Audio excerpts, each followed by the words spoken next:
weddings are a competitive industry with vendors and services competing against each other. And there are new costs now for cleanliness due to COVID. The National Center for Health Statistics shows the marriage rates state by state.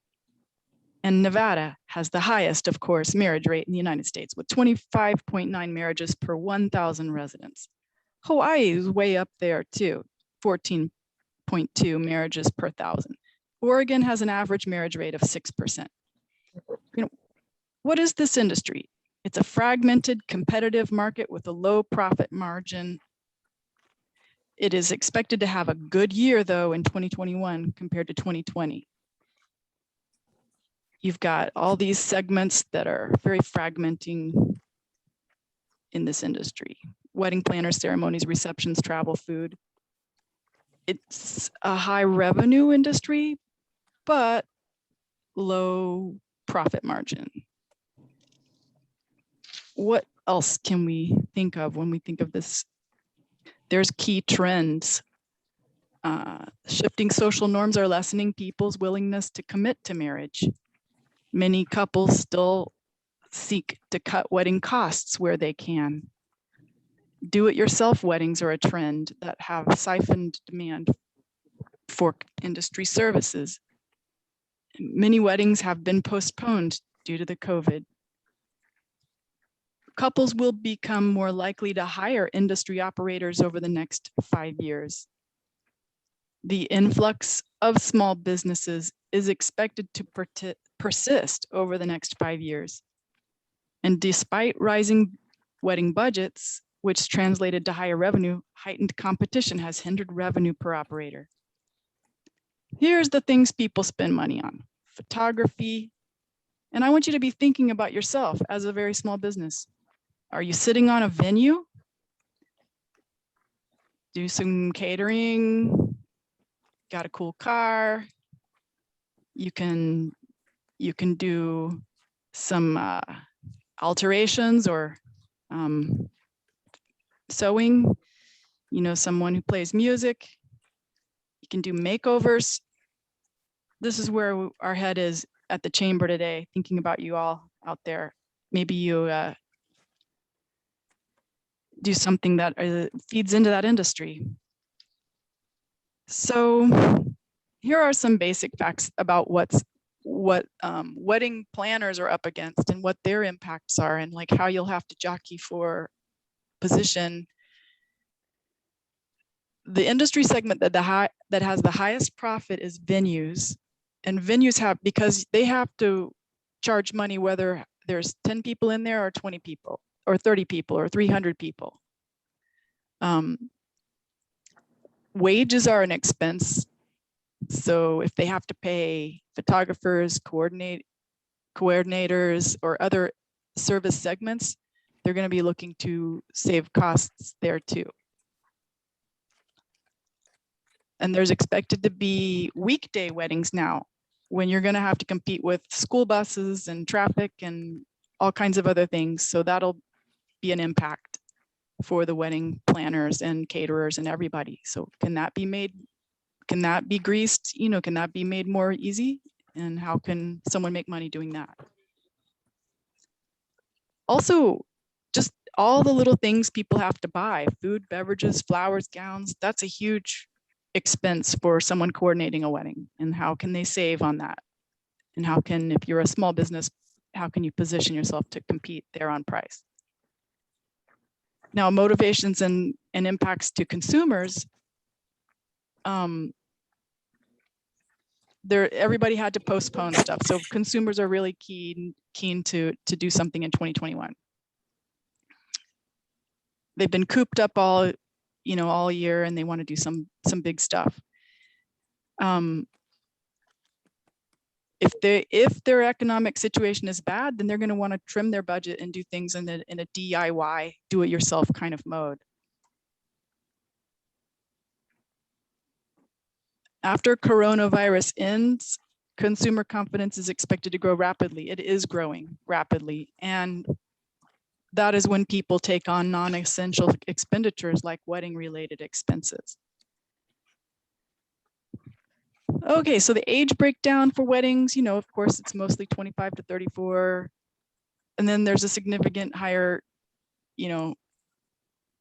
likelihood that you're going to get married before you're 44. And people they tend to spend most on their first wedding. However, after you're in your second and third wedding, you're probably a busy person. And so you're probably going to need assistance with your wedding. So second and third weddings, people probably need more help. All right. Now, the average expenditure in the United States for a wedding out of their wedding budget is probably $30,000 bucks. And it could be give or take. I didn't find Oregon in this list because it was just the most, it was a selected list. Now here's a little, item by item breakdown of what people spend on. It kind of helps you think about how you will price something. I like this one down here, favors. When you think about favors, you think all the gifts to the bridal party, the wedding party gifts, if you make gift baskets, can that be rebranded? Can that be customized and stuff like that? So here's the ceremony and reception section. A typical couple spends $12,882 bucks on a ceremony and reception venue. The ceremony and reception segment is 51% of the revenue for the wedding services industry. This is hotels, country clubs, restaurants, and religious establishments. And the budget expenditure for the consumer, it's about 27% of their budget. And the food and drink segment is about 25% of the wedding budget. Mostly that goes to caterers. Now, e-commerce is a huge factor that you have to deal with nowadays with the computers and internet.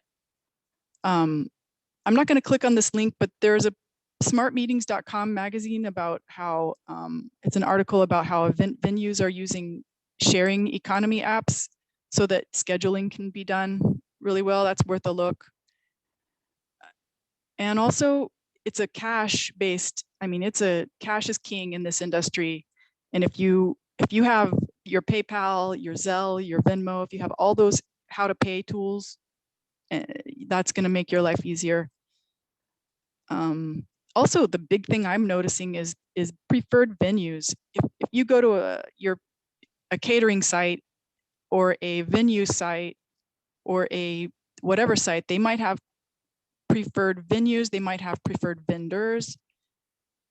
And that just helps the wedding party and the wedding planners to keep organized. So I think a real good tip would be to create a market kit that you can be proud of with facts about your track record and see if you can shop yourself into somebody else's preferred venue or your preferred vendor status for some other operator. Here's a couple other segments, the clothing and details segment.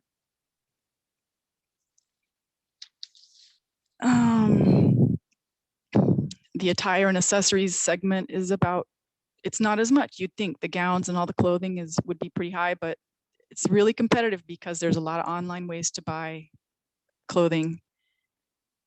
But it's still 16% of the industry revenue. And another huge part of the details section that I think that's going to be your party favors, your stationery, menu, ceremony programs, and little books and things, and mostly DJs and dancers. That's a huge part of that section. Here's a little breakdown of this $55.1 billion revenue market. Now, last but not least, just a boon for the suburbs here. Suburbs. Hotel and leisure customers are avoiding the central city of Portland. Downtown Portland and the surrounding area continue to see some suffering from the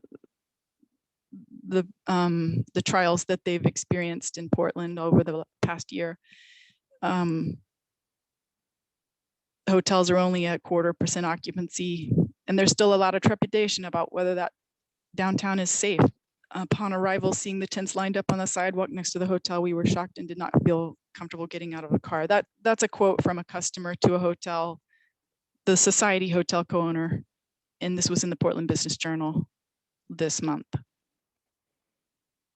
To end it here on another note is that a lot of people are going to be seeking coaching services or self-improvement and weight loss and workout services, because during lockdown, people put on about 1.5 pounds a month. And so there's a surge right now in cosmetic surgery interest. And people want to restore their self-confidence and emerge from COVID-19 looking great. And the final punch for this show is that wedding planning companies banding together is going to make services and goods marketable and stand out. Here's a quote from a founder of a wedding planning company, Bridal Bliss in Portland. We're working with couples who were already planning on getting married, and now they've pivoted to smaller projects. They went from making 5 or 6 cakes a weekend to making little smaller cupcakes and little small cakes and niche things, and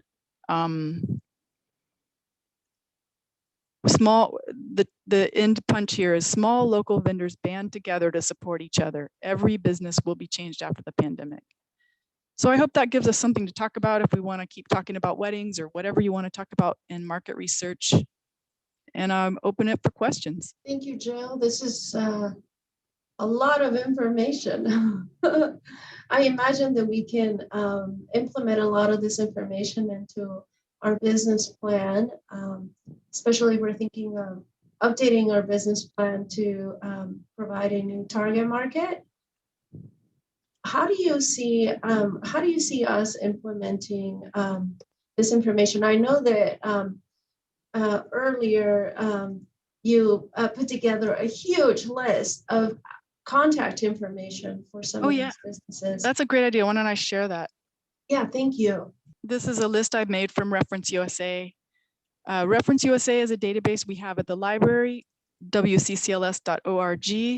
And then if you go to research, resources A to Z, and you choose R, there's Reference USA. And I used that tool and I got this list. I mean, I had to work at it to make this list, but I'll be happy to share it. So I'll just perform some like routine Excel processes here. I'm gonna take what I did was I separated out so that Washington County was separated out. And I'm just gonna click on the top here and make a filter.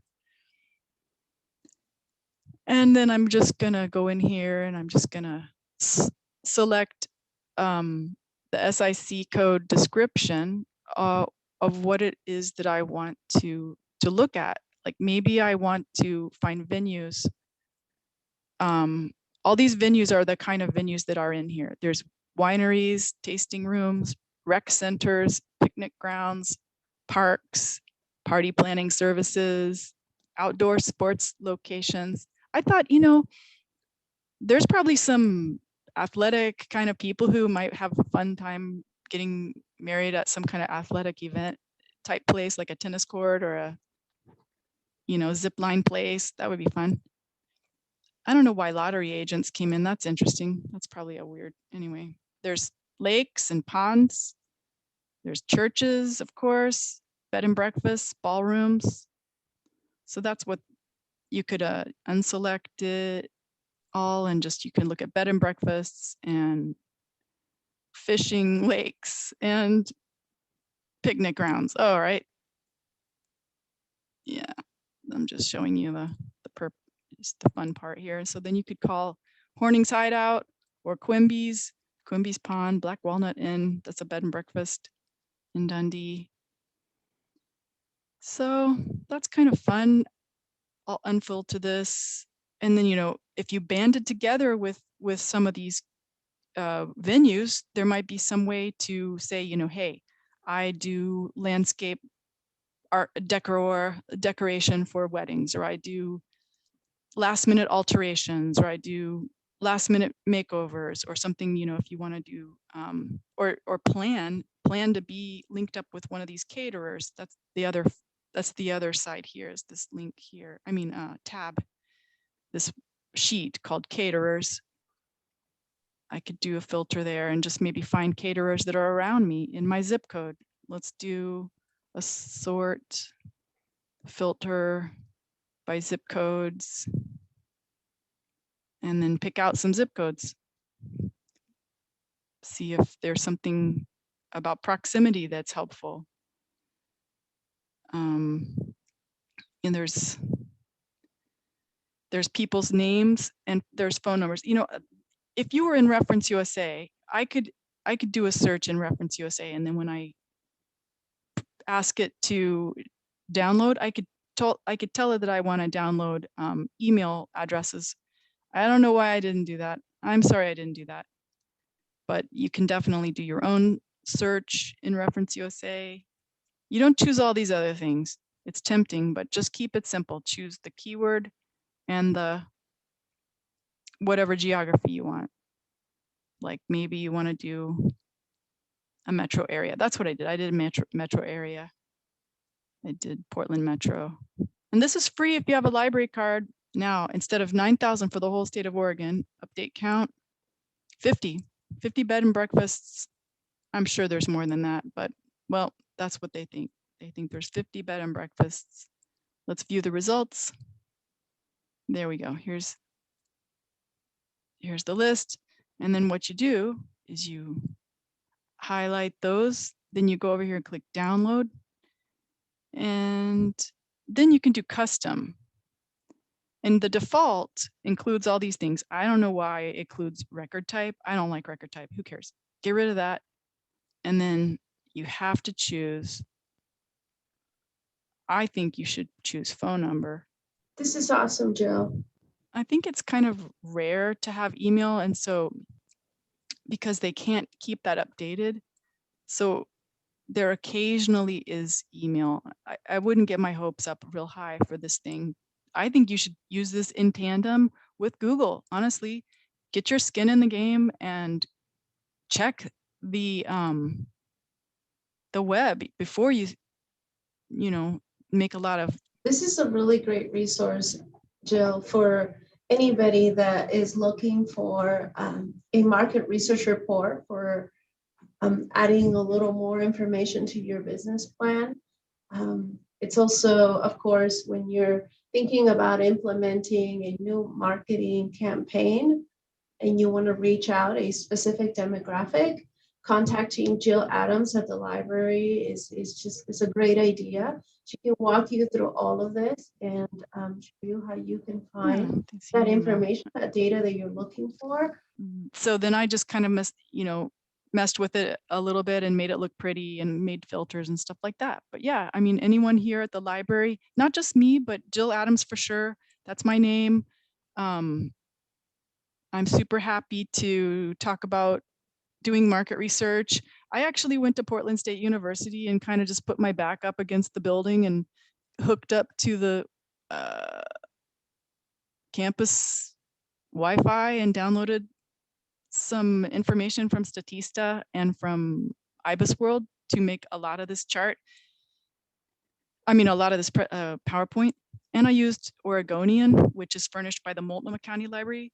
So I just like to give a little plug for area libraries, not just Beaverton Library, and we are awesome, but there's also some other awesome libraries like in the metro area. And every library has librarians inside of it that are just dying to kind of help you get some facts and figures. And I'll be happy to send this list to everyone. And as you saw, there's a lot of really nice graphics that you can use for your business. It's also a really good way to understand the different trends within your business industry. And yeah, take advantage of that. And it's absolutely free. Of course, the library, the Beaverton Library also provides other additional resources so that you can get all that information. And as you know, Jill is a genius. Jill, why would a kitchen and bathroom remodeling contractor, what kind of benefit would they get from using this list? Why would they want to be on a wedding venue or special occasions venue list? My idea that I have is that since we know through the statistics that you showed us that wedding venues are getting booked already, and there's the supply compared to the demand it doesn't compare. A lot of weddings are happening in the non-traditional areas, and so perhaps they're in their own home and they're a little bit more intimate, and they want to make sure that their home looks a little nicer. And maybe instead of investing $10,000 in a wedding venue, they are investing $10,000 in a kitchen remodel because they're having their wedding in their home. And so the messaging can be different. And so why would a contractor contact these wedding venues? And I guess it would be an alternative, correct? It would be an alternative option to the venues that are booked already. And so you want to be a partner with some of these wedding venue. Yeah, I guess there's probably a way to market anything that lifts up and supports an ability for people to gather together and have the focus not be stressing for the party themselves, who is, celebrating their special event. And when we think about this, we think about weddings right now, but this could be graduations. This could be recitals. Somebody didn't get to do their recital or celebrate even a death of a loved one. They didn't get to do their, some kind of other special event. I mean, even revenue for special events that are music venues we're down 82. I want to say 82%. I was scanning around in Statista and IBIS World and looking at things, and music, none of the shows got to happen. So anything that you're a subcontractor for that could lift up and support anything that's going to be like that, you just have to think of a new way to describe your stuff. And I'm not really an expert on marketing, honestly. I'm a librarian. If I was an expert on marketing, I'd probably be in a different field. But yeah, it's a good question. And so I'm also thinking about I'm also thinking about a small grocery store. We have an owner here of a small grocery store. What sort of creative messaging can a small grocery store have within the wedding industry? How can they attract perhaps the bride or the bride's wedding guests? How can they attract them to a small grocery store here in Beaverton? Perhaps a nice kit that you could offer to the bride that's very special. Maybe they are gifts. Maybe I know that long hair is a thing now. I know that nobody got a haircut for 2 years, and now I'm like really rocking the long hair. I think having hair products. There's never enough hair products at the little small grocery stores. It's just a kind of a joke, but I got the gel. Look at that wet look. You want me to do a sample search for Reference USA again and like think about it in terms of if someone was a subcontractor? Does anybody know of a company who is a super small producer of like tortillas, and they've been in the business for a long time? Did you say a name of a company who does tortillas? Yeah, who has a micro kitchen certification? Anyone? Okay. Yeah. So there is a tortilla factory here, actually, What's on their name? Allen Boulevard. It's called Tienda San Francisco. One of the really neat things that they do is they import organic, non-GMO corn, specialized corn that is used to make tortillas. and they treat it, they process it in these big giant bins, and they make the masa to make the tortilla, and they sell the masa to restaurants that want to make, a fresh tortilla or something like that. And they also make their tortillas, they make their chips, and they make all of the products that come from a tortilla, whether it's for burritos, for tacos, for mini tacos. The NAICS code for this tienda, San Francisco, has these are codes that describe the line of business. Okay, if your subcontractor fixes, designs, or repairs these kind of places, you might want a list of them. Maybe you want a list of, you want to market, like I will update your full service restaurant's kitchen. My full service restaurant needs a kitchen update. Okay, 722-5117, full service restaurants. Okay, I would not have known that if I hadn't searched for it first. Now I'm gonna do a new search, and I'm gonna go over to, I want the town. I only wanna fiddle with Beaverton. So I chose city, and I'm gonna say Oregon. Oh, I gotta say Beaverton here, of course. Beaverton, Oregon. And then I'm gonna go down here and choose NAICS code keyword, and I'm gonna say kitchens, search all NAICS, kitchens. I'm gonna say actually it was called first full service restaurant, update count, view results. Here's every restaurant that's in Reference USA that's in Beaverton. Maybe you want to create a prospecting list and say, I update and repair kitchens for commercial. That would be ta-da. Then you could download them. You could go into the record one by one, or you could download them and find out the name of, here's Jessica, she's the manager. It might be hard to talk restaurants into spending money right now because they probably had a tough year, but they might have pivoted and maybe they. We'd be happy to send this information, this Excel, so that you can use it for your small business. We also would be happy to make a new one, a customized report for specifically for your business. So do let us know.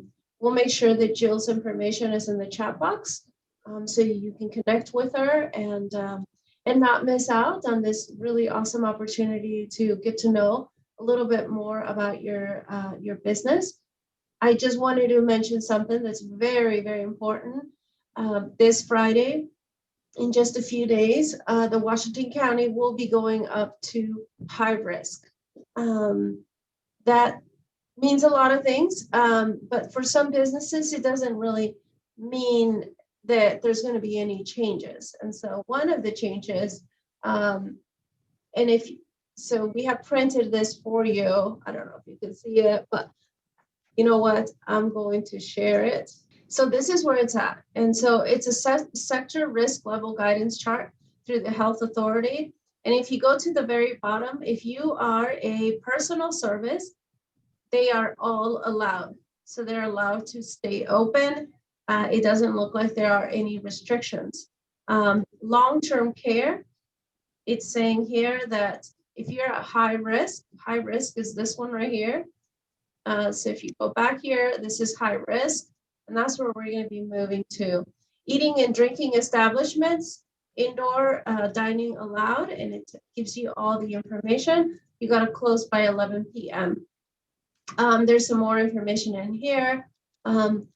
So this is one of the changes that's coming up.